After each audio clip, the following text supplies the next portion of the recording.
마태복음 11장 1절에서 6절까지 말씀 우리 한 목소리로 같이 읽겠습니다. 12 제자에게 명하시기를 마치시고 이에 저희 여러 동네에서 가르치시며 전도하시려고 거기를 떠나가시니라. 요한이 옥에서 그리스도의 하신 일을 듣고 제자들을 보내어 예수께 여짜오되 오실 그이가 당신이오니까 우리가 다른 일을 기다리오리까. 예수께서 대답하여 가라사대 너희가 가서 듣고 보는 것을 요한에게 고하되 소경이 보며 안진뱅이가 걸으며 문둥이가 깨끗함을 받으며 귀머거리가 들으며 죽은 자가 살아나며 가난한 자에게 복음이 전파된다 하라. 누구든지 나를 인하여 실족하지 아니하는 자는 복이 있도다 하시니라. 아멘. 하나 더 봅니다. 누가복음 14장 25절에서 35절까지 말씀. 누가복음 14장 25절에서 35절까지 말씀. 네, 같이 한 목소리 읽겠습니다. 허다한 무리가 함께 갈새 예수께서 돌이키사 이르시되 무릇 내게 오는 자가 자기 부모와 처자와 형제와 자매와 및 자기 목숨까지 미워하지 아니하면 능히 나의 제자가 되지 못하고 누구든지 자기 십자가를 지고 나를 쫓지 않는 자도 능히 나의 제자가 되지 못하리라. 너희 중에 누가 망대를 세우고자 할진대 자기의 가진 것이 준공하기까지에 족할런지 먼저 앉아 그 비용을 예산하지 않겠느냐. 그렇게 아니하여 그 기초만 쌓고 능히 이루지 못하면 보는 자가 다 비웃어 가로되 이 사람이 역사를 시작하고 능히 이루지 못하였다 하리라. 또 어느 임금이 다른 임금과 싸우러 갈 때에 먼저 앉아 1만으로 저 2만을 가지고 오는 자를 대적할 수 있을까 헤아리지 아니하겠느냐. 만일 못할 터이면 저가 아직 멀리 있을 동안에 사신을 보내어 화친을 청할지니라. 이와 같이 너희 중에 누구든지 자기의 모든 소유를 버리지 아니하며 능히 내 제자가 되지 못하리라. 소금이 좋은 것이나 소금도 만일 그 맛을 잃었으면 무엇으로 짜게 하리요. 땅에도 거름에도 쓸데없어 내어버리느니라. 들을 귀 있는 자는 들을지어다 하시니라. 아멘. 오늘은 Clarify the Expectation이라고 내 기대를 정확하게 표현하는 것에 대해서 함께 나눕니다. 신뢰를 쌓는 비결에 있어서 중요한 것 중에 하나가 서로가 서로에게 기대가 명확하게 표현되는 것입니다. 한 아이, 유스 아이의 어머니가 화가 났어요. 우리 교회 아이가 아니고 책에서 나오는 이야기입니다. 왜 화가 났나 보니까 이 아이가 친구들을 따라서 댄스 파티에 가길 원하는데 엄마가 뭐라고 그랬냐면 너 거기에 가려면 네 방 청소를 깨끗하게 하고 나서 가라. 오케이, I promise. 그랬단 말이에요. 근데 1시간 정도 있다 가서 보니까 딸이 없어졌는데 방은 지저분해요. 그러니까 엄마가 화가 났어요. 분명히 I promise 했는데 약속을 안 지키고 그냥 자기 목적 때문에 가버렸어요. 그래가지고 남편이 들어왔길래 이제 그 딸 얘기를 하면서 얘가 버릇을 고쳐야 되겠어요. 엄마 알기를 우습게 알고 혼을 좀 내야 되겠다고. 분명히 이렇게 약속을 했고 그래 I promise 그랬는데 그걸 어겼기 때문에. 그러니까 아버지가 그 말을 듣고 셀폰에 전화를 했어요. 너 어디야? 그러고 나서 너 왜 엄마하고 한 약속을 깨트리고 그런 식으로 갔느냐. 엄마한테 너 분명히 너 청소하고 간다고 그랬지. 근데 왜 네 방을 정리하지 않고 갔냐. 그랬더니 딸이 I did it. 나 했는데요. 아버지가 당황스러운 거예요. 했다고 그러는데 엄마는 안 했다고 그러고 딸은 했다고 그러고 엄마는 안 했다는데 저 했어요. 약속 지켰어요. 당당하게 얘기하는 거예요. 이게 아빠가 중간에서 헷갈리는 거예요. 이따가 좀 이따 다시 전화할게. 그리고 나서 했다는데 결국 내용이 뭐였냐면 이 엄마가 요구하는 완벽의 수준하고 딸이 청소하는 수준하고 기대가 서로 다른 거예요. 그 사실을 알고 나서 이제 아빠가 전화를 다시 했어요. 마음 편하게 놀다 와라. 그리고 이따 갔다 와서 엄마 기준하고 네 기준이 뭐가 다른지 서로 대화를 좀 하자. 네, 그런 거. 바로 우리가 살다 보면 익스펙테이션이 서로 다릅니다. 엄마는 엄마 나름대로 기준이 있어요. 요구하는 기준이 있고 딸은 딸 나름대로 자기가 usually 평상시에 했던 그 수준이 있단 말이에요. 그러니까 서로 기대가 정확하게 표현되지 않으니까 서로 상처 줄 마음도 없고 서로에게 해 끼칠 마음도 없는데 부딪히게 되는 거예요. 이런 일들이 참 많습니다. 미국 사람들은 페이퍼를 쓸 때 한국 사람들이 당황하지요. 컨트랙 페이퍼를 쓰면 저도 이 교회 건물 렌트를 하고 전에 건물을 렌트할 적에 무슨 페이퍼가 100장이나 되냐. 그냥 한 달에 얼마 몇 년간 계약하기로 했음. 한 페이지 가지고 세 줄만 딱 쓰면 간단할 것을 무슨 100페이지나 되고 50페이지나 페이퍼가 돼가지고 그것도 영어로 돼 있잖아요. 아니 뭐하라는 얘기야. 그러면서 그 사람이 또 변호사가 언더라인을 딱딱 쳐줘. 중요한 부분을 언더라인을 딱 쳐주면 근데 많은 경우가 간단하게 서로 페이퍼를 써놓고 나서 서로 기대가 틀려요. 제가 청년 때 저도 건물을 많이 지었습니다. 건설회사에서 일해가지고 많이 지었는데, 그러니까 여러분들은 뭐 대단한 일을 한 것 같아요. 아르바이트로 벽돌 날르고 벽돌 밍글하고 뭐 이렇게 돌 날르고 하면서 벽산건설 그 아파트 여러 채를 지었어요. 그래도 그 창문 샤시 가서 날라주고 붙들고 있었고, 그러니까 뭐 제가 몸으로 때울 수 있는 일은 이것저것 다 하다 보니까 지나가다 보면은 저거 내가 지은 건물이지. 제 수고가 들어갔잖아요. 근데 항상 그때 퀘스천이 뭐였냐면 항상 실족돼요. 월급날 되면은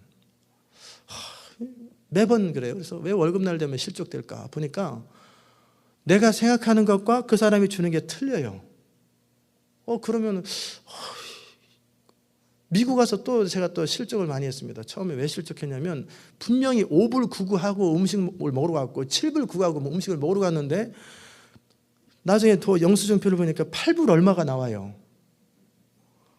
나는 8불밖에 없는데 8불 가지고 먹고 7불 9니까 되겠다 싶은데 위도 텍스 해가지고 하고 팁도 내야 된다는, 그러니까는 10불 있어야 되는데 7불 99라고 써놨단 말이에요. 한국에는 모든 것이 다 포함되거든요. 그러니까 7불 99면 그냥 7불 99예요. 근데 여기는 엑스트라 텍스 붙지, 엑스트라 뭐 붙지 막 그러다 보니까 힘들어지는 거예요. 그래서 한참 미국 생활하면서 음식 먹기가 싫더라고요. 그래서 텍스 내야지, 팁 줘야지. 그러다가 한 6개월 지나니까 문화에 익숙해지면서 너무나 자연스럽게 그냥 그렇게 되는 거예요. 서로가 서로에게 기대가 다르다는 것. 그것이 우리 삶 속에서 참 힘들게 할 때가 있어요. 너무 기대가 달라요. 내가 요구하는 것과 또 상대방이 요구하는 것이 서로 달라요. 또 남편과 부인도 원하는 게 서로 다릅니다. 그렇기 때문에 그것을 정확하게 표현을 안 하지요. 그리고 알아서 해주기 바라는데 시간이 가도 알아서 안 해줍니다. 그러니까 어느 순간에 좌절이 생기죠. 아내들의 입장, 여자들의 입장은 뭐냐면 표현하지 않아도 속으로 뭘 원하냐면 좋은 성품에 나를 사랑해주고 아껴주고 그리고 경제적으로 어느 정도 안정을 하게 하고 그러면서도 아이들 잘 돌봐주고 정말 서로 가정을 잘 리드하는 행복한 남자를 원해요. 그러면서도 유머러스하고 그러면서도 적당히 이렇게 자기 주관도 있고 고집도 있고 그러면서도 포기할 때 포기할 줄 알고 아주 그런 걸 요구한단 말이에요. 근데 남자는 여자를 요구할 때 뭘 요구하냐면 일단은 밥 잘하고 빨래 잘하고 애들 잘 낳고 잘 키우고 그 다음에 늘 깨끗하게 잘 꾸미고 예쁘게 살고 그 다음에 내 기분 맞춰주고 그 다음에 갔다 오면 피곤하지 않도록 늘 위로하고 늘 뒤에서 후원자가 되고 말없이 나를 믿어주고 인정해주고 그리고 내가 또 힘들 때는 대신 돈도 좀 벌고 뭐 이렇게 그런 걸 원해요. 그러니까 전혀 원하는 게 서로 다른데 이거를 결혼하기 전에 내가 원하는 건 이런 겁니다. 쫙 써놓고 서로 비교하고 그럴 수도 없잖아요. 그러다 보면 꼭 결혼 6개월 지나면 내가 원하는 남자가 아니고 내가 원하는 여자가 아니고 모두가 부딪히는 게 서로에 대한 기대가 틀려요. 그게 참 어려운 것 같아요. 신앙생활하면서도 그렇지요. 내가 원하는 교회의 모습과 실제의 교회의 모습이 다르고 또 내가 원하는 신앙의 패턴과 실제의 신앙이 달라요. 그리고 또 제가 이제 미국 와서 많이 경험하는 것이 여기 1.5세 2세들하고 또 한인들하고 달라요. 목회자들 다 달라요. 처음에는 무슨 착각을 했냐면 이 사람들은 헌신도 안 된 사람들이네 막 이런 생각을 했어요. 계속 우리가 4년 반 동안 만나고 그러니까 처음부터 돈 얘기를 하고 그 다음에 무슨 뭐 내가 할 줄 아는 건 이만큼 내가 못하는 건 이만큼 그래요. 근데 한국 사람들은 안 그러거든요. 그냥 무조건 나는 그런 거 상관없이 옵니다. 그리고 나서 나중에 시험 들어요. 그리고 서로 기대가 틀렸다고 원망하고 그리고 말로 표현하지 않고 그냥 개인 사정상 사라집니다. 그리고 싹 사라져버려요. 그러니까 서로 표현을 안 하면서도 서로가 힘들어요. 그런 스타일의 사람들하고 1.5세나 2세하고 달라요. 대신에 좋은 점들이 뭐냐면 제가 겪으면서 컨트랙 된 거나 어떤 기대감들이 쫙 있으면 그것은 깔끔해요. 정확하게 그걸 다 하고 그것 이상의 엑스트라가 뭐가 있을 적에는 뭐냐면 서로가 신뢰관계가 충분히 쌓여있을 때는 엑스트라가 다 되는 거예요. 그러면서도 밑에는 절대 안 해요. 그러니까 서로 기대했던 것을 못하네 그런 것도 없고 정확하게 자신을 표현하고 서로가 인정이 되는 거예요. 그러면서 클래리파이 정확하게 하고 그러면서 관계가 쌓여나가면서 하나씩 더 어려운 문제들은 대화로 풀어나가는 거예요. 그러면서 야, 더 편하다. 제가 솔직히 1세보다는 1.5세나 2세 분들이 더 편해요. 실제 만나서 부딪혀서 대화하는 것이 참 편하고 그런 걸 보면서 제가 젊어서 그런지 합리적이라 그런지 그런 것들을 참 많이 경험하게 됩니다. 근데 많은 한인 목회자들이 보면은 그것 때문에 힘들어해요. 막 힘들어하고. 그분들의 지금 자라왔던 백그라운드가 너무 다르기 때문에. 그건 뭐냐면 내가 원하는 내가 자라왔던 백그라운드로 상대방을 또 요구하는 거예요. 그러니까 서로가 서로에게 갈등을 주지요. 그래서 우리가 신앙생활하면서 참 중요한 것은 또 인간관계에서 참으로 중요한 것은 내가 익스펙테이션이 뭔지에 대해서 정확하게 표현해주고 그 표현한 것 이상의 것을 생각하지 않는 거예요. 마치 회의를 하고 나서 그리고 나서 나중에 실제 충분히 대화하고 나서 그럼 거기서 that's it 끝나야 되는데 나중에 끝나고 나면 또 딴 생각을 한단 말이에요. 그래도 그렇지 그런 말을 하냐? 뭐 이런 얘기 나오고 전혀 엉뚱한 생각을 하는 거예요. 그러다 보니까 마음이 상한단 말이에요. 그러니까 있는 그대로 표현하고 거기까지 딱 끝내주고 그 다음 단계에서는 또 다시 표현하고 끝내주고 이렇게 되면은 서로 편안해진대. 그게 바로 익스펙테이션을 클래리파이 하는 것이 명확하게 하는 것. 사람들이 이제 신앙생활하면서 겪게 되는 많은 어려움들이 있습니다. 그 어려움이 뭐냐면 내가 믿는 예수 또 내가 예수를 믿는 이유가 실제 믿는 것과 다른 거예요. 오늘 세례 요한에 대해서 여러분이 읽으셨어요. 세례 요한의 생애를 한번 우리가 보는 겁니다. 세례 요한은 젊은 아버지 어머니가 아니라 할아버지 할머니한테 태어났어요. 그 말은 자기 아버지가 실제 연세가 7, 80 돼가지고 머리 하얗고 여러분 한번 우리 집사람의 컴플렉스 중에 하나가 바로 그런 건 우리 장모님이 늦은 연세에 낳거든요. 그러니까 학교 가면 할머니가 오는 거예요. 진짜 엄마인데 할머니 같은 사람이 와서 학부모라고 그러니까 그게 싫었던 거예요. 근데 세례 요한은 그 정도가 아니라 아예 할머니예요. 아예 할아버지. 그 밑에서 자란 데다가 어느 시간 지나고 나니까 젖대고 어느 정도 움직일 때 되니까 광야로 가라. 그래서 광야에서 메뚜기 먹고 석청이 먹고 맨날 그렇게 해서 외롭고 고독하게 살았어요. 아주 고독하게. 외롭고 힘들게 살았는데 어느 날 이제 하나님께서 역사 무대에 등장시켜서 딱 나가서 회개하라 천국이 가까웠느니라. 뭐 그런 얘기 하면서 이제 사람들이 모이기 시작하는데 구름대 같이 보이는 거예요. 아, 이제 내 인생이 이래서 하나님께서 이러시려고 그랬구나. 막 수백 명, 수천 명씩 모아가지고 뭐 고관들이든 누구든 그 앞에 다 무릎 꿇고 세례받고 그냥 내가 어떻게 하면 되겠습니까? 말하면 다 순종하고 야, 이게 파워구나. 내가 30년 고생한 게 보람이 있다. 막 그러고 있는데 어느 날 한 사람이 딱 나타나더니 나에게도 세례를 주시오. 세례를 딱 주는데 하늘에서 비둘기가 딱 나타나더니 이는 내 사랑하는 자요 내 기뻐하는 자라고 하는 그런 음성이 들리면서 그때서부터 인생이 쪼그라지기 시작하는 거예요. 사람들이 하나둘씩 다 그 사람들한테 가고 자기가 그동안 정말 데리고 다녔던 제자들이 다 떠나는 거예요. 그쪽으로 가고 점점 초라해지는 거예요. 그러니까 제자들이 뭐라고 그러냐면 사람들이 다 그에게로 가나이다. 그때 세례 요한이 인간이잖아요. 그럼에도 그는 흥하여야 하겠고 나는 쇠하여야 하리라. 그러더니 결국은 옥에 갇혀가지고 이제 죽을 날을 얼마 안 되는데 결국 6개월 반짝하다가 이제 교수형에 처할 날을 기다리고 있는 거예요. 그럴 때 세례 요한이 스스로 자기를 생각해 보세요. 나는 뭐냐 도대체. 내 인생은 뭐냐. 시편 기자가 문득 내가 실족할 뻔하였도다. 은근히 어떤 생각이 딱 들어오는데 내 인생에 대해서 본전 생각을 딱 하니까 벼랑간 이게 뭐냐 생각이 드는 거예요. 그래서 예수님에게 보내는 거예요. 사람들을. 오실 그이가 당신이니까. 세례와는 생각하는 거예요. 내가 지난번에 세례를 줬던 그 사람이 메시아라면 자기 인생이 다 설명이 되는 거예요. 왜? 자기는 예언대로 태어났고 그대로 살았고 그래서 후회 없는데 만약에 그 사람이 메시아가 아니면 자기는 뭐예요? 완전히 개죽음이거든요. 엉망이니까. 그럴 때 예수님께서 그에게 하셨던 말씀이 뭐냐면 너희가 가서 듣고 보는 것을 그대로 전달해 요한에게 구하되 소경이 보며 앉은 뱅이가 걸으며 문둥이가 깨끗함을 받으며 귀머거리가 들으며 죽은 자가 살아나며 가난한 자에게 복음이 전파된다 하라. 그러면서 말씀하시기를 누구든지 나를 인하여 실족하지 않는 자가 복이 있도다. 그렇다라고 한마디 하시는 게 아니라 이사야서에 나와 있는 메시아가 하실 일을 그대로 증거하면서 내가 그러라라고 하는 이야기를 하는 거예요. 그러니까 세례 요한은 그 말을 딱 듣고 나서 제자들한테 그의 사역을 확인하고 나서 후회 없이 세상을 마치는 것입니다. 그럴 때 예수님께서 세례 요한에게 하셨던 말씀이 뭐냐면 여자가 낳은 자 중에서 세례 요한보다 큰 자가 없다 말씀하셨어요. 물론 그 다음에 천국에서는 지극히 작은 자라도 저보다 크니라 그 말씀하셨어요. 그 말은 뭐냐면 가치 측면을 말한 게 아니라 능력 측면을 말한 거예요.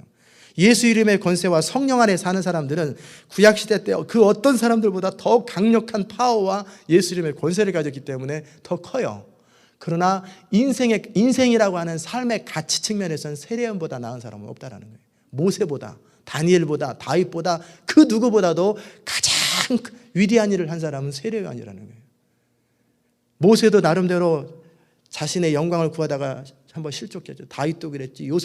요셉도 뭐 그래도 순결한 편이고 아브라함도 그렇고. 그런데 이 세례 요한이라고 하는 사람은 완전히 하나님의 목적과 하나님의 영광을 위해 살다가 완전히 실족 한 번 안 하고 그대로 살다가 그대로 세상을 마친 사람이에요. 완전히 거의 예수님 수준이잖아요. 그러니 세례 요한이 얼마나 아름다운 생애를 살았고 위대한 생애를 살았을까. 그래서 예수님께서 그를 인정해 준 거예요. 하나님이신 예수님께서 세례 요한이 가장 위대했다. 여러분 믿는 것이 뭡니까? 여러분 하나님을 믿는 것이 뭘까? 사람들이 종종 실족을 해요. 나는 믿는 게 이런 줄 몰랐어요. 나는 믿으면 그래도 하나님이 내가 원하는 때 기도하면 원하는 것을 원하는 방법으로 좀 줘야 되는데 도대체 이건 뭐 내가 기도하고 해도 안 들어지고 원하는 때 안 들어주고 자꾸 인생이 비틀고 힘들게 이게 믿는 게 왜 이러냐고. 저도 그런 적이 있어요. 어느 순간에 정말 충성스럽게 하나님 앞에 최선을 다했다가 실족해가지고 분노가 나가지고 다 때려친다. 난 절이나 들어가야겠다. 이제 앞으로 예수 같은 거 합니다. 그러면서 막 절에 들어간다고 씩씩거리고 막 그때 93년도 그때 한번 그랬었어요. 내가 하나님께 한 세월이 후회스럽다. 내가 그렇게 충성스럽게 했는데 내 인생의 결과가 나타난 거 하나도 없고 결국은 나는 되어지는 거 하나도 없고 내 인생 돌려줘. 지나온 몇 년 동안 헌신하고 그 하루에 몇 시간씩 투자한 내 인생이 아깝다. 그런 적이 한 번 있었어요. 근데 사람들이 그런 경우가 많아요. 왜냐하면 정말 하나님을 믿는 게 뭔지 몰라요. 저는 무슨 생각했냐면 사람들은 무슨 생각하냐면 내가 이렇게 하면 이러한 결과가 나타날 거라고 나름대로 기대를 한 거예요. 모든 것을 나를 중심으로 세상을 돌리는 거예요. 하나님도 나를 중심으로 돌려요. 그런데 하나님은 내 뜻대로 안 되거든요. 그러니까 화가 나는 거예요. 그게 예수님께서 하셨던 말씀입니다. 누구든지 나를 인하여 실족하지 않는 자가 복이 있도다. 나를 인하여 실족하지 않는 자가 복이 있도다. 여러분은 예수를 왜 믿습니까? 예수를 믿어서 무슨 영광을 얻으려고 예수를 믿습니까? 예수를 믿어서 무슨 덕을 얻으려고 예수를 믿습니까? 예수를 믿는다는 것은 그런 것이 아니죠. 아까 남편 얘기했고 모든 부부 얘기했잖아요. 예수를 믿는 것은 다른 것이 아니라 하나님께서 나를 위해서 목숨까지 버려서 사랑하셨던 것처럼 나도 하나님을 아무런 계산 없이 목숨까지 버려서 사랑하는 거예요. 남편이 아내를, 아내가 남편을 서로가 서로에게 이기적인 마음이 없이 목숨까지 버리고 서로 사랑하는 것, 여기에서 진정한 사랑이 나타나는 것처럼 예수 믿는 것은 바로 그런 것입니다. 내 어떤 목적을 가지고 내 기대를 가지고 이걸 가지고 이렇게 돼야 하나님은 좋으신 분이 아니라 하나님은 하나님의 방법으로 우리 인생을 이끌어 가세요. 그런데 그 하나님은 누구냐면 우리를 창조하신 분이세요. 우리를 누구보다 잘 아시고, 우리가 어떻게 살 때 가장 행복한지도 아시고, 우리가 어떻게 살 때 가장 완전한 길을 걸어가는지도 정확하게 아시는 분이세요. 그 하나님은 우리에게 초청하기를 너와 나와의 관계가 딜하는 관계, 기브 앤 테크의 관계가 아니라 나는 너의 전부를 원하고 나도 너에게 나의 전부를 주었노라. 그런 관계가 되자라는 거예요. 서로 생각하고 헤아리고 그러지 말고 나의 온 생애를 다해서 중심으로 하나님을 사랑하는 거예요. 그러기에 말씀하신 것이 아무든지 내게 오는 자는, 많은 사람이 오지만 그 사람들이 다 예수를 따르는 사람들이 아니에요. 떡을 먹고 배부른 까닭에 온 사람도 있고 뭔가 혜택 보러 오는 사람이 있고, 그러지만 다 실족합니다. 대부분 예수를 따르던 사람이 자기 이기적인 어떤 야망이나 욕구와 어떤 목적을 가지고 온 사람들 다 실망합니다. 심지어는 12제자 가운데 한 사람도 실망합니다. 그런데 물은 내게 오는 자가 자기 부모와 처자와 형제와 자매와 자기 목숨까지 미워하지 아니하면 능히 나의 제자가 되지 못한다. 이것을 마치 부담스러운 하나의 항목, 컨디션으로 보면 안 돼요. 이건 뭐냐면 그 무엇보다도 나는 주님을 사랑하는 거예요. 그 무엇보다도 우선순위로 주님을 최고로 사랑하는, 나는 전부로 하나님께 나가는 거예요. 그러면 하나님은 그런 사람에게는 하나님의 전부로 다가오십니다. 여러분, 진짜 사랑하며 살아가는 것이 얼마나 행복한지 아세요? 부부도 적당히 서로 다, 남편이 그렇고 남자가 다 그래, 위로하면서 여자들이 다 그래, 그렇게 사는 거하고 진짜 온 마음으로 남편을 사랑하고 온 마음으로 아내를 사랑하면 그 사랑의 관계를 누리고 살아가는 것이 얼마나 다른지 아세요? 교회는 다 그렇지만 죄인들이 모여서, 그게 아니라 온 마음으로 성도들을 사랑하고 온 마음으로 목회자를 신뢰하고 따르는 것, 그런 관계를 목회하는 게 얼마나 행복한지 아세요? 하나님을 섬겨도 온 마음으로 조금도 계산하지 않는 거예요. 조금도 따지지 않는 거예요. 그렇게 사랑할 때 하나님은 얼마나 감격하는지 몰라요. 하나님은 굉장히 로맨틱하신 분이시고요, 섬세하시고 부드럽고 강하고 너무 위대하시고 아름다운 분이세요. 제가 하나님을 섬기는 이유는 바로 그것입니다. 처음에는 하나님의 전능하심에 반해가지고 내 인생 안 풀리는 내 인생, 하나님의 전능하심을 좀 이용해서 내 인생 좀 풀어보자, 그러다가 실족한 거예요. 그러다가 하나님의 전능하심이나 어떤 능력이 아니라 그분의 사랑, 그분의 성품, 그분의 젠틀리스, 그 신실함 앞에 감동을 받고, 이제는 내가 이 하나님을 위해서라면 나의 전부를 들여서라도 하나님을 위해서 나는 죽어도 좋고 난 살아도 좋다. 그분의 인격 앞에 반한 거예요. 그분의 사랑 앞에 반한 거예요. 그러니까 목회를 하면서 여러분이 점점 리더가 되어가고 점점 드러나는 위치에 가면은 참 힘든 일도 많습니다. 모세도 보면은 얼마나 힘든 일이 많아요. 어려운 일도 많고. 여러분이 살다 보면 시험이 왜 드냐면, 우리는 시험 들 만한 사람이나 상황이나 조건이나 어떤 환경들이 있기 때문에 시험 든다고 생각해요. 저 사람이 저 말했기 때문에 시험 들어온다. 환경이 안 풀려서 시험 든다. 내가 기대했던 사람이 기대대로 안 돼서 시험 든다. 그러나 진정한 시험 드는 건 그게 아니에요.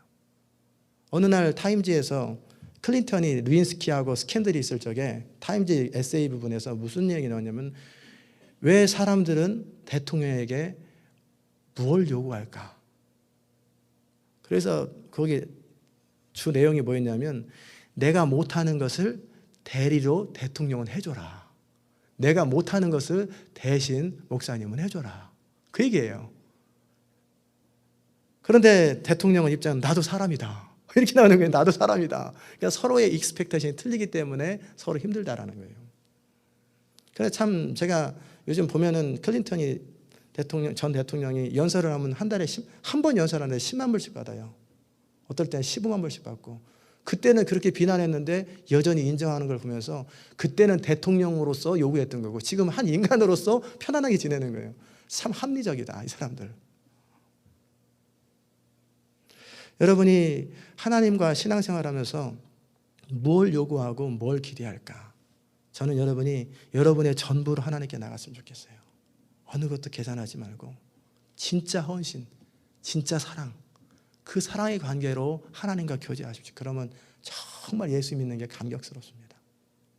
아까 제가 그 얘기하다가 클린턴 얘기가 나왔는데, 점점 리더의 자리로 가면 갈수록 점점 압력이 많아지고요, 힘듦이 많아지고 외롭고, 그러면서 뭐를 느끼냐면은 많은 조롱과 비난도 경험하게 돼요. 나 혼자 인생을 살아갈 때와 다르게 사람과 조직을 이끌어가면서 그럴 때는 점점 여러분도 아마 그런 걸 경험하셨는지 모르겠어요. 저는 세상에서 가장 좋은 교회가 우리 교회라고 생각하는데 우리 좋은 교회임에도 4년 반 동안에 제가 말로 표현할 수 없는 여러 가지 이야기를 듣고 왔어요. 입에 담을 수 없는 비난을 듣고 모독을 들으면서 왔어요. 근데 그게 저한테 하나도 시험 안 들어요. 왜 시험 드냐면 그런 사람이 있어서 시험 드는 게 아니라 그것은 하나도 중요한 것이 아니에요. 그것은 말한 사람이나 그런 상황들 자체는 우리 인생을 바꿀 수 없어요. 간디가 얘기한 것처럼 내가 스스로 허락하지 않고는 그 누구도 나의 자존, 셀프-이스팀을 빼앗을 수 없다라는 거예요. 그 누구도 빌라도가 모독을 하든 사람들이 비난을 하든 바리새인들이 조롱을 하든 예수님 스스로의 자존감을 그 누구도 빼앗을 수 없는 거예요. 그냥 부르심 따라 가는 거예요. 부르심 따라 가고 하나님께서 나를 향하신 그 부르심 따라 가다 보면 이런 일도 생기고 저런 일도 생기는 거고 당연하게 여겨버리는 거예요. 그것이 나를 넘어지게 하거나 무너지게 하는 것은 그 사람의 문제가 아니라 내 컬링의 문제예요. 내가 삶의 목표와 가치관의 문제예요. 내가 무엇을 위해 사는가? 나는 예수 그리스도 그분을 위해서 나는 죽어도 좋고 난 살아도 좋고 무시당해도 좋고 인정받아도 좋고 가난해도 좋고 부해도 좋고 풍부해도 좋고 비천에 처해도 난 상관없다. 전해지는 것이 그리스도라면 나는 기뻐하고 기뻐한다. 그것이 내 안에서 분명한 사람들은 아무 문제 없는 거예요. 그냥 그런 일이 있는가 보다. 그러면서 십자가에서 주님께서 저들의 죄를 불쌍히 여기소서. 저들은 하는 일을 알지 못하나이다. 진짜 용서가 되는 거예요. 왜? 내 인생의 포커스가 분명하고 나는 오직 살아가는 이유, 숨을 쉬는 이유가 하나님의 나라와 그 영광이기 때문에 어떤 일을 당해도 저들을 불쌍히 여기소서. 잠깐 화가 날 수 있고 잠깐 속상할 수 있지만 그것이 지속될 필요가 없어요. 저들을 용서하소서. 중심으로 용서하게 되는 거예요. 왜? 내 삶의 목적은 분명하기 때문에. 내 삶의 기준과 목적이 정확한 사람들은 시험 안 듭니다. 여러분 다윗이 시험 들었다는 얘기 들어봤어요? 모세가 시험 들었다. 바울이 시험 들었다. 예수님이 시험 들었다. 한 번도 없습니다. 그 사람들은 인생의 포커스가 정확한 사람들이에요. 그리고 가야 될 길이 분명한 사람들이에요. 무엇보다 내가 사랑하는, 여러분이 사랑하는 하나님, 나는 그분이 기뻐하시고 그분이 얼굴에 입가에 미소가 띄어지면 that's enough. 내가 어떤 것을 당하든 무엇을 당하든 어떤 일이 생기든 주님께서 나를 통해서 영광을 받으시거나 마음의 기쁨을 드린다면 that's enough. 그럼 되는 거예요. 그렇게 살아가는 사람을 뭐라고 그러냐면 헌신했다라고 그러는 거예요. 그렇게 살아가면 얼마나 행복한지 아세요? 저는 하나님을 생각할 때마다 로맨틱하다고 그러잖아요. 어느 날은 정말 맛있는 커피를 먹고 싶다라고 생각하고 이런 날은 비가 좀 와야 되는데 그럼 이슬비가 쫙 내려요. 그러면 커피 한 잔을 타가지고 프렌치 바닐라를 넣어가지고 커피 한 잔 마시면 얼마나 향기가 좋은지 이렇게 안 해도 되는데 이렇게 분위기까지 다 맞춰주시나. 너무 마음이 어느 날은 심란해서 오늘은 좀 색다른 위로를 받고 싶다. 평상시 때 하나님이 내가 너 살아 이런 거 말고 사람을 통해서 전혀 색다른 위로를 받고 싶다. 그러면은 전혀 예상치 못한 사람이 찾아오거나 전화가 와요. 그리고 마음을 싹 풀어요. 마음은 생각으로 안 풀어지거든요. 마음이 싹 어루만져지면서 그냥 눈 녹듯이 싹 사라져버려요. 이렇게 안 하셔도 되는데 이렇게 안 해도 나 하나님 사랑하는데 꼭 이렇게까지 하셔야 됩니까? 그냥 좋은 거예요. 너무너무 감사하고 감격스럽고 제 삶의 자리 가운데 필요한 것을 구할 때도 그렇고 어느 날은 제가 공부하는데 벼랑간 그런 충동적으로 그런 적 별로 없는데 옷 사고 싶은 거예요. 옷이나 좀 사자. 저는 한 번도 그렇게 가라지 가서 옷을 사거나 아니면 집사람이나 쇼핑 갔을 때 사는 거 말고는 제가 벼랑간 옷 사고 싶다고 생각한 적이 별로 없는데 그냥 백화점에 갔어요. 무조건 옷 사고 싶어서 몇 달 전이에요. 그런데 제가 여름에 티셔츠를 좀 제대로 된 거 하나 없어서 살라고 마음에 드는 걸 한번 사봐야 되겠다. 그래가지고 가서 쭉 보는데 마음에 드는 게 몇 가지가 있어요. 하나는 싸고 마음에 드는 게 있고 하나는 비싼데 마음에 드는 게 있어요. 그래서 비싼데 마음에 드는 거를 딱 가져갔어요. 보니까 48불이더라고요. 그래서 두 개를 가져갔어요. 찍었더니 5불 99배요. 이거 왜 이렇게 5불 99주 팔으세요? 난 48불로 봤는데. 철이 지나서 클리어런스 합니다. 그래요? 내가 골라도 돼요? 그럼 고르세요. 그래서 제가 원하는 색깔, 원하는 디자인을 4개를 골랐어요. 그러면서 제가 나오면서 참 내 스타일을 알고 내 삶 가운데 나를 행복하게 하시는, 그게 별거 아니지만 작은 걸 가지고 나를 참 행복하게 하신 하나님, 늘 감격하게 하신 하나님, 그래서 울 수밖에 없도록 만드시는 그 하나님, 그 하나님을 위해서라면 내가 무엇은 못하랴. 그게 사랑입니다. 신앙생활하면서 내 인생의 필요가 채워지네 안 채워지네 그런 단계를 넘어서면요, 이제는 하나님도 나에게 하나밖에 없는 독생자를 죽게 하실 만큼 사랑하신 그 사랑이 뭔지를 알아요. 그리고 나도 그 하나님을 위해서라면 목숨까지도 다 버리는 거예요. 그 온 마음으로 하나님을 사랑할 때 거기서 느끼는 그 진정한 행복감, 마음이 통할 때 지적으로 하나 되는 것도 좋지만 영적으로 하나 되는 것은 더 큰 기쁨입니다. 굉장한 기쁨이 있어요. 날마다의 삶이 감격입니다. 그래서 사람들이 헌신하는 거예요.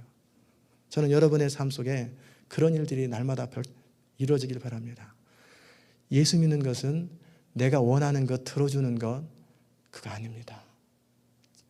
하나님을 사랑하고 마음을 다하고 뜻을 다하고 목숨을 다해 하나님을 사랑하고, 하나님께서 우리를 먼저 사랑하셨음에 그 사랑을 감격하고 나도 그 사랑에 보답하면서 그러기에 모든 걸 참고 모든 걸 믿고 모든 걸 바라고 모든 걸 견디는 거예요. 결국 사랑입니다. 사랑이에요. 부부도 그 사랑이고, 성도 간에도 그 사랑이고, 그리고 형제 간에도 그 사랑인 거예요. 그 사랑이 우리 가운데 있을 때 우리 인생은 행복해집니다. 매일매일의 삶이 감격이고, 오늘도 나의 삶에 무슨 일이 생길까? 하나님은 어떤 일을 통해서 오늘도 나를 행복하게 하실까? 반면에 나는 오늘 어떻게 하여서 하나님께까지 미소를 짓게 해드릴까? 늘 사랑의 관계 속에서 연인들만이 가질 수 있는 미러를 속삭이면서 일생을 살아가면서 영광스럽게 주님 앞에 서는 것, 그게 신앙입니다. 아무든지 내게 오는 자는 자기 부모와 처자와 형제와 우와 뭐 부담스럽다가 아니라, 이것은 사랑하는 사람은 이건 저절로 되는 거예요. 사랑하면 모든 것은 너무나 자연스럽게 되는 거예요. 저는 여러분과 하나님과의 관계가 그런 관계가 되고, 인간관계에 있어서도 다 잘못된 또 전혀 다른 기대 때문에 서로 힘들게 하지 아니하고 정말 충분히 clarify your expectation, 기대를 충분하게 표현하고, 그래서 아름다운 신뢰관계가 되고, 하나님과의 관계도 참 행복한, 어느 것도 계산하거나 어느 것도 헤아리지 않는 그런 관계가 되시기를 바랍니다. 기도하십시다. 하나님 감사합니다. 우리를 사랑하신 하나님, 우리를 통해서 날마다 영광받기 원하시며 우리 작은 인생 한 사람 한 사람을 감격하게 하시고 만족하게 하시고 행복하게 하신 하나님, 우리가 그 하나님 때문에 기뻐하고 하나님으로 인해서 만족하고 하나님으로 인해서 우리의 삶에 의미를 둡니다. 많은 사람들이 잘못된 목적을 가지고 주님을 따르지만, 어떤 사람은 오병이어 떡을 먹고 배부른 까닭에 주님을 따르고 자기 인생의 필요를 채우기 위해서 주님을 따르지만, 그러나 정말 12제자들처럼 그 가운데 11제자들처럼 정말 마음을 다하고 성품을 다하고 뜻을 다해서 주님을 사랑하며 그 사랑의 관계 속에서 주님과 교제하는 그런 복을 누릴 수 있도록 은혜 베풀어 주옵소서. 하나님, 그 하나님 안에서 참 만족스럽고 행복한 신앙생활 하다가 주님 정말 마음으로부터 온 마음으로 사랑하는 그 주님을 영광스럽게 기쁨으로 허그하며 천국에서 주님을 만날 수 있도록 은혜 베풀어 주옵소서. 인간관계 속에서도 잘못된 기대 가지고 서로 오해하고 힘들어하지 않게 하시고, 정말 우리가 서로가 서로에게 좋은 기대감 그리고 기대를 표현해 줌으로 실족하지 않도록 주님 지혜를 주시고 은혜를 더하여 주시옵소서.